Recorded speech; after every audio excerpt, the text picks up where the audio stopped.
तो चलिए अब हम लोग बात करेंगे कि एज अ एथिकल हैकर आपको क्या-क्या थ्रेड्स के बारे में पता होना चाहिए। तो कंप्यूटर सिक्योरिटी में कई खूब सारे टाइप के थ्रेड्स होते हैं।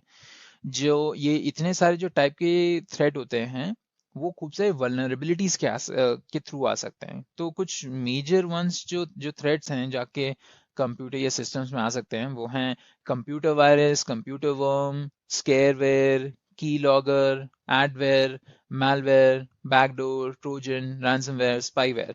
तो ये बेसिकली सारे के सारे थ्रेड्स हैं जो किसी को भी हो सकते हैं। तो चलिए इनके थ्रू एक एक करके जाएंगे।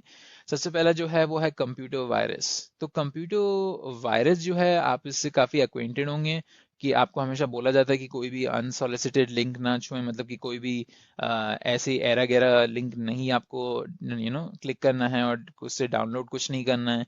तो वायरस बोलते ही हो कि अगर आप करोगे ऐसे डाउनलोड तो आपके कंप्यूटर में वायरस आ जाएगा और आपका कंप्यूटर खराब हो जाएगा।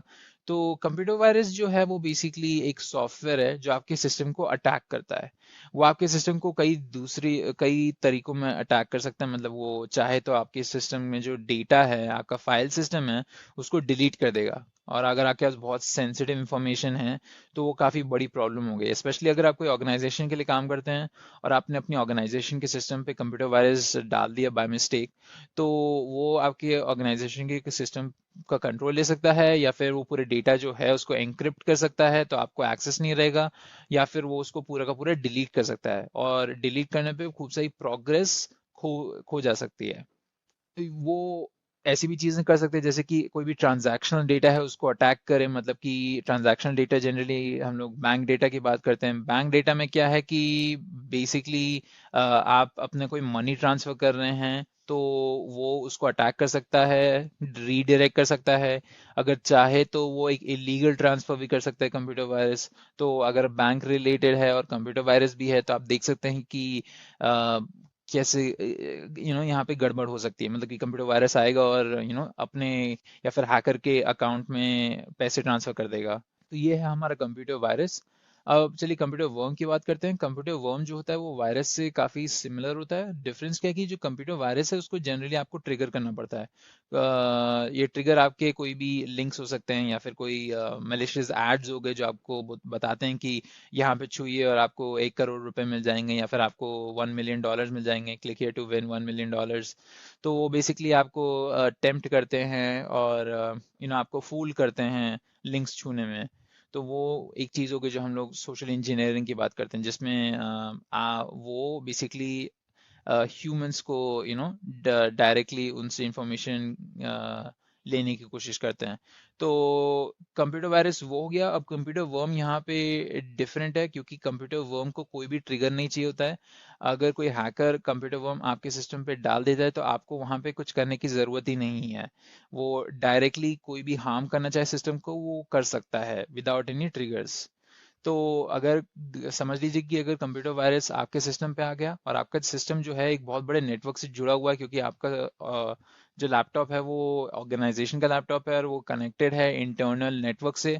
तो आप ये भी देख सकते हैं कि जो कंप्यूटर वायरस है वो ऐसे प्रोग्राम हो सकता है कि वो पूरे पूरे नेटवर्क पे फैल के बाकी लोगों के लैपटॉप पे भी चला जाए और पूरे नेटवर्क का कंट्रोल ले ले। तो ये काफ़ी डेंजरस चीज़ हो गई जिसके लिए काफ़ी ध्यान देना पड़ता है। फिर आता है स्केयरवेयर। तो जो स्केयरवेयर होता है जैसे उसका नाम है वैसे उसका काम, कि बेसिकली वो आपको स्केयर करने की कोशिश करता है। वो आपको बताएगा कि आपके सिस्टम में वायरस है और आपको ये पर्टिकुलर सॉफ्टवेयर इंस्टॉल करना चाहिए वायरस को भगाने के लिए। या फिर अपने सिस्टम आपको बताएगा कि आपका सिस्टम पूरा का पूरा फुल है और वो इसलिए काफ़ी स्लो है। तो वो बोलेगा कि ये सॉफ्टवेयर डाउनलोड कीजिए, इससे पूरा का पूरा आपका सिस्टम वाइप हो जाएगा, मतलब साफ हो जाएगा। तो बेसिकली वो आपको डराने की कोशिश करते हैं यहाँ पे कि आपको ये बताते हैं कि आपके सिस्टम में कोई प्रॉब्लम है। आपके सिस्टम में एक्चुअल में कोई प्रॉब्लम नहीं हो सकती है पर वो आपको डरा देंगे क्योंकि आपको लगेगा, क्योंकि अगर आपके से इनफ इंफॉर्मेशन नहीं है और आप अवेयर नहीं इन चीज़ों के बारे में तो आप एक्चुअल में डर जाएंगे। तो इसको इस पर्सपेक्टिव से सोचिए कि कोई भी हाउसवाइफ है, उनको इतना ज़्यादा टेक्निकल नॉलेज नहीं है और वो देखती हैं कि मेरे उनके सिस्टम पे वायरस है, कोई बड़ा सा पॉपअप आता है, तो वो ऑब्वियसली डर जाएंगी। तो यहाँ पे आप देख सकते हैं कि स्केयरवेयर्स कैसे काम करते हैं। स्केयरवेयर्स एक्चुअल में मैलिशियस नहीं हो, डिपेंड करता है, वो मैलिशियस हो भी सकते हैं, पर कई बार वो बस आपको अपना प्रोडक्ट बेचना चाहते हैं या फिर आपके सिस्टम पे कोई एडवेयर डालना चाहते हैं। पर तब भी आपको इस चीज़ को केयरफुल होना होगा इसके साथ, और इसके लिए इस पे एक नज़र रखनी होगी। फिर आता है की लॉगर। अब की लॉगर आपने सुना होगा कि क्या करता है। बेसिकली की लॉगर भी वही करता है जो उसका नाम बताता है, वो बेसिकली की को लॉग करता है। तो आपके जितने भी जब भी आप टाइप करते हैं ना, तो वो टाइप को बेसिकली जो भी आप टाइप करते हैं वो बेसिकली उसको लॉक कर लेता है। तो वो देखता है कि आपने क्या क्या टाइप किया और वो बेसिकली उसको लॉक कर लेता है। तो ये बेसिकली एक सॉफ्टवेयर है जो आपको अलाउ कर सकता है जितने भी यूजर नेम है और पासवर्ड उनको लॉक करना। ये काफ़ी यूजफुल है इंडिविजुअल लोगों पे, क्योंकि इंडिविजुअल लोग अपने सिस्टम पे काम कर रहे हैं तो यूजर नेम और पासवर्ड रेगुलरली डालते ही रहेंगे। और अगर आपके सिस्टम में की लॉगर है तो वो कोई भी हैकर इसका इस्तेमाल करके वो बेसिकली आपकी इंफॉर्मेशन निकाल सकता है, जो इतनी अच्छी बात नहीं है। तो इसके लिए भी काफ़ी अवेयर होना चाहिए। मान लीजिए कि अगर आप राइट नाउ कोई नोट्स लिख रहे हो इस कोर्स को सुनते सुनते, तो और आपके सिस्टम पे कोई की लॉगर हो, तो ऐसा भी हो सकता है कि आपके जो नोट्स लिखे जा रहे हैं वो की लॉगर में लॉग हो रहे हैं। तो वो जो की लॉगर होता है काफ़ी इजीली सेंसिटिव इंफॉर्मेशन उठा सकता है जो आप कीबोर्ड पे रेगुलरली टाइप करते हैं।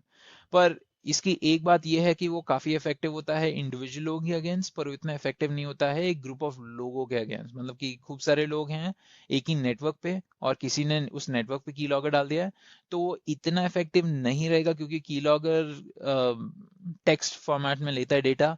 तो बहुत सारी डेटा आ जाएगी और कई बार जिब्रिश भी आ जाता है, तो डेटा को प्रोसेस करना बहुत मुश्किल हो जाता है। तो जनरली प्रेफर करते हैं कि लॉगर कोई इंडिविजुअल के साथ अटैच करें तो उसका डेटा इजीली ले सकते हैं। फिर आता है एडवेयर। अब एडवेयर काफ़ी कॉमन चीज़ है। आप इसको कई बार देखेंगे अपनी लाइफ टाइम में, आप लोगों ने देखा ही होगा कि वो बेसिकली आपके ब्राउज़र के साथ अटैच हो जाता है और आपको अननेसेसरी एड्स दिखाता है जो आपको नहीं देखने हैं। और बेसिकली आपकी कन्वीनियंस ख़त्म कर देता है। मतलब कि अगर आपने कभी गूगल क्रोम पे गए हो और आप देखें कि आपने कुछ टाइप इन किया गूगल क्रोम के नेविगेशन बार पे, वो पर वो कोई दूसरे सर्च इंजन पे ले गया, तो इसका मतलब आपके सिस्टम पे एडवेयर इंस्टॉल है जो आपको रीडायरेक्ट करता है अपने खुद के इंजन पे, और आपको खुद के एड्स दिखाता है। तो ये भी एक सही चीज नहीं है, पर इससे इतना ज्यादा हार्म नहीं होता। पर ये एक और चीज है जिसके लिए ध्यान रखना जरूरी है। आप अब हम लोग बात करने वाले हैं मैलवेयर की। अब मैलवेयर जो है वो बेसिकली आपका जनरलाइज टर्म है। मतलब कि वो एक ऐसा शब्द है जो हम लोग यूज करते हैं डिस्क्राइब करने के लिए कोई भी चीज जो हमारे सॉफ्टवेयर को हार्म कर सकती है। सॉफ्टवेयर को हार्म करने वाली चीजों को हम लोग मैलवेयर कहते हैं। आप इस मैलवेयर के अंदर कंप्यूटर वायरस भी बोल सकते हैं, कंप्यूटर वर्म भी डाल सकते हैं, स्केयरवेयर, की लॉगर, एडवेयर, ट्रोजन हॉर्स, या फिर कोई रैंसमवेयर या स्पाईवेयर। अब मैलवेयर के अंदर उसको भी इंक्लूड कर सकते हैं। मैलवेयर एक काफ़ी ब्रॉड और एक जनरलाइज्ड टर्म है। फिर हम लोग बात करेंगे बैकडोर की। तो बैकडोर आप लोगों ने सुना ही होगा, स्पेशली अगर आपने कोई मूवी देखी है जहाँ पे वो लोग हैकिंग के बारे में बात करते हैं कि मुझे उस सिस्टम को एक्सेस करना होगा पर मुझे बैकडोर का एक्सेस नहीं है, अगर तुम मुझे बैकडोर दे दो तो मैं एक्सेस कर पाऊंगा। तो बैकडोर जनरली क्या होता है कि वो एक दरवाजा होता है जिसके थ्रू आप एंटर कर सकते हैं कोई भी सिस्टम के अंदर, मतलब without any access, root access. मतलब कि अगर आपको पता है कि वो बैकडोर क्या है कोई भी सिस्टम का, तो आपको नेसेसरी नहीं है कि आप उसमें लॉग इन करें सिस्टम में यूजर नेम या फिर एडमिनिस्ट्रेटिव प्रिविलेजेस के साथ। कई बार अगर आपने सुना है एप्पल के बारे में, एप्पल का उनका वो कोई बैकडोर नहीं रखते हैं जो लोगों को पता है जिसके बारे में। तो इसलिए इतना इजीली आप कोई भी एप्पल डिवाइस को हैक नहीं कर सकते हैं।